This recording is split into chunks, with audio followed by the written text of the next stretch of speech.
தோரணமலை முருகன் கோவில் சித்ரா பௌர்ணமி முன்னிட்டு கூட்டு பிரார்த்தனை.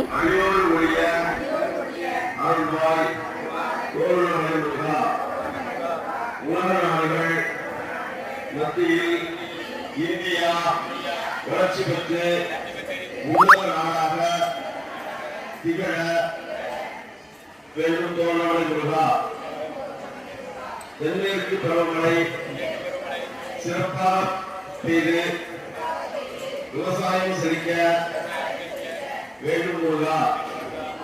நாட்டில் விவசாயம் தலைக்க விவசாயி செழிக்க அருள் புரிவாய் தோரணமலை முருகா. சொந்த பந்தங்கள் ஒற்றுமைகள் இருந்து பண்பாட்டை பேண வைப்பாய் தோரணமலை முருகா. இளைஞர்கள் தேசப்பற்றுடன் இருந்து நாட்டுக்கு முன்னேற்ற பாதை கொண்டு செல்ல பாடுபட வேண்டும் தோரணமலை